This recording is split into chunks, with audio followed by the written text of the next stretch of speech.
Welcome back to the Red Wings Report with Strings and Pucks. This is Jeremy Laura. Of course, I'm joined by Addie again. I wanted to go over goal scoring from last year from Detroit, just some observations about what we're seeing and what we need to see this year. And I actually think there's some good news on the horizon in terms of just total goals scored. So last year, Detroit scored a total of 235 goals, 22nd in the league. Compared in the Atlantic, Florida 246 goals, Toronto 267 goals, Tampa Bay 292 goals. They were first overall in the league. One of Detroit's biggest problems, of course, is the differential, that they had 235 for but 259 against. So you've got a negative goal differential. That's a lot of times the difference of making the playoffs or not. Once you can get into the green there. 2 years ago, the exception, Detroit had a positive goal differential. They're knocked out of the playoffs on the last day of the year by Washington, right? But last year took a step backward, 235 goals. The biggest problem is, first, that's not enough goals. Obviously, you can see of those top three teams, Detroit's lagging behind. But they need more goals in total. But what's happening is 58% of those goals are divided between 5 players. DeBrincat 39, Larkin 30, Raymond 27, Kane 21, and Casper rounds out the top 5, or 19 goals. Berggren was 6th at 12 goals, and that's playing 12:59 a night. Tarasenko, Rasmussen, Compher all tied at 11 goals. Compher's just under 17 minutes a night, and he's only putting in 11 goals last season. 1641 is his total time on ice, $5.1 million. His 11 goals last year was down from 19 the year before. But Copp, who was limited to 56 games, 10 goals, and for his $5.625 million salary, Copp, as a Red Wing, 9 goals. 13 goals, 10 goals last year. He's never eclipsed 20 in a Red Wings uniform when they gave him that big payday, and there was a lot of bidding for him. That playoff performance in New York really boosted his stock before Detroit got him. Tarasenko last year, he's out the door. He had 11 goals, playing 1441 minutes a night for $4.75 million. So going back to the top 5, and again, just outside is Berggren. Berggren took a lot of flack last year for not performing to what people had wanted to see, but he's making just over $800,000 last season, puts in the 6th most goals on the team, playing under 13 minutes a night. Casper was kind of a saving grace last year. If they hadn't called him up and he hadn't broken out for 19 goals, and he averaged only 15:27 a night. Obviously, he's playing more minutes toward the end of the season. But if Casper hadn't broken out, they'd have been in even worse shape. So, again, looking at the roster, you have 5 players scoring almost 60% of the goals. I have a write-up on Hockey Hot Stove coming out. I'll put a link in the description to my page over there. And there's been a lot said about scoring outside of the top 6, and honestly really the top 5 players on the team. Berggren was getting 3rd and 4th line minutes a lot of the time, and he's contributing more than guys that were brought in to be 2nd line centers in Compher and Copp. And Tarasenko was brought in with pretty high expectations as well. So there are some improvements. Tarasenko out, 11 goals, playing 14:41 per night. JVR in, he scored 16 goals with Columbus, only 12:24 a night, so 2 minutes and 17 seconds less per night on average. But that 16 goals was a bump up from his previous 2 years, where he was getting more minutes in Philly and Boston and scored 12 goals and 11 goals respectively. Go back the season before that, and he had hit 24. So he's only 3 seasons removed from a 24-goal stint in Philly. I really think JVR is going to get looks with Larkin, and for all the criticism Dylan Larkin gets, he feeds the puck really, really well to his teammates. I think Larkin and Raymond too, Raymond is an excellent disher, near point per game player. So if James Van Riemsdyk is getting time with Larkin and Raymond, even strength power play, that 16 goals he should be able to replicate it. Maybe he gets near 20. That would be fantastic for the team. So internally, with the addition of Van Riemsdyk, depending on what kind of dispatch he gets, and I think this is a David Perron case. I think they brought him in to be on the power play and have looks on the Larkin line, but I don't think the best days of his 200-foot game are in front of him. I think if it's a defensive zone start, that's when you'll see a different player on Larkin's wing.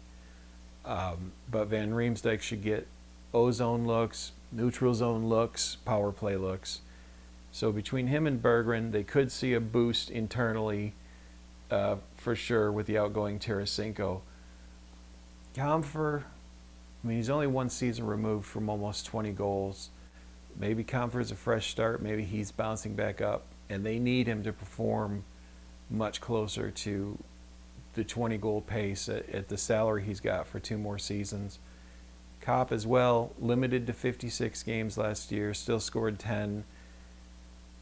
On that pace, he should have hit 15, 16, 17 goals. So if Copp has a healthy season, if he can be on the same track as he was last year, you're getting a few more goals out of him. They really need the team total to be up 15 goals. So even though the additions weren't earth-shaking, earth-moving, Marco Kasper should be improved. Really looking to him to hit 25 goals. But Patrick Kane, who hit 21, at some point, he's gonna have a tough year. And if he's trying out for the Olympics, and this is the other issue I want to address, with Detroit relying so heavily on Larkin, 4 straight years of 30 goals plus, DeBrincat, 39 goals last year. They're hoping that's the return to form. Kane with 21 goals, Raymond with 27. Raymond really should be in the 30 goal area and point per game area. Those 4 minus DeBrincat, but you add in Kasper with 19, and again, I'm expecting him to be around 25 goals. Those 4 players, Larkin, Raymond, Kane, and Kasper, are all trying to be on the Olympic squads. Raymond, to me, is a lock. Kasper's a lock. Larkin and Kane, well, I think they should get a chance, both of them, for what they do. Team USA is a crowded roster, and neither of them are a lock to make it. But if they do, you have this incredibly cram-packed season. Injuries are going to be a major issue this season. It's cram-packed, and then you have 3 weeks of the Olympics where these top guys going over there, if one of them gets hurt, you're losing them for up to half the season, right? With an injury at the Olympics, and then even with just the schedule beforehand, playing every other night basically for 3 months, that's an open door for one of these guys to get hurt and need to rehab. Like I said before, Detroit's top 4 players, 60% of the goals. One of those guys gets hurt. One of those guys has a bad year. You're missing a chunk. And with the goals that could have been added just with the Van Riemsdyk swap out for Tarasenko, if Berggren can add to his minutes and add to his scoring, and Kasper should have a natural progression forward. Even with that, if you lose Larkin to injury, think about how bad that's going to be for the team. If you lose Raymond to injury, think about what that does to the team. Kane, they're counting on Kane for those 20 goals plus. How many more years of 20-goal seasons does he have in him? So upcoming injury, with them relying on those 5 players so much, it seems like their goal scoring could take a massive hit if one of those guys goes down. So you need to score by committee. You need more guys in double digits. Outside the guys scoring 20 goals or more, those top 4, only 6 more players even hit double digits. And again, you can kind of see where this is an issue. And those guys, for what they're being paid, for the minutes they're getting each night, for what you count on Copp and Compher and at the time Tarasenko for, they really need to be hitting 15 to 20 goals. Copp, scoring-wise, has been just not what that contract should have been at 5.6 at that time. I know the cap's going up, but regardless, let me know what you think. Scoring throughout the lineup is something we've talked about ad nauseum. Carter Major, it seems like he should be able to grab a spot. I don't know what his rookie campaign looks like. Is he a 10-plus goal scorer with a full season in the NHL? Can Berggren hit 15? Can Berggren climb up near 20 if he has more minutes on the night? Can Compher return to form? But you basically, the drop-off after 4 or 5 players in the organization is way too steep for a team that didn't score enough goals.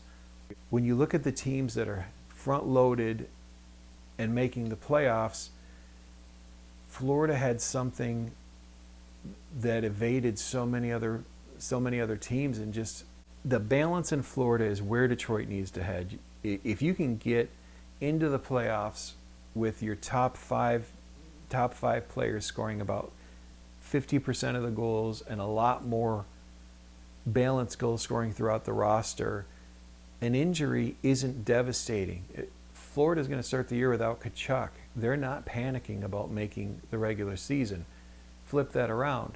If Detroit started the year without Larkin, you'd absolutely have panic. If Detroit started the year without Raymond, if Detroit started the year without even Kane, Casper, DeBrincat, if any of those 5 players were down at the beginning of the year, there would be a huge call for concern in Detroit, because there is no balanced scoring right now throughout the lineup.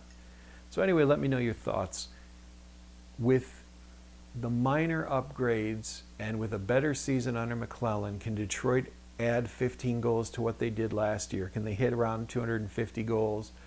Can Gibson stop the goals against, or at least help significantly reduce it so that they're not in the negative?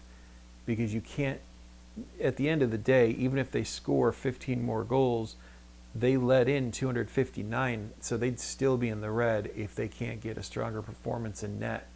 They'd need to score 25 more goals to beat what they were letting in last year, and obviously that's something that needs to change. So let me know, who's your candidate to break out? Casper, is he a 25-goal guy this season?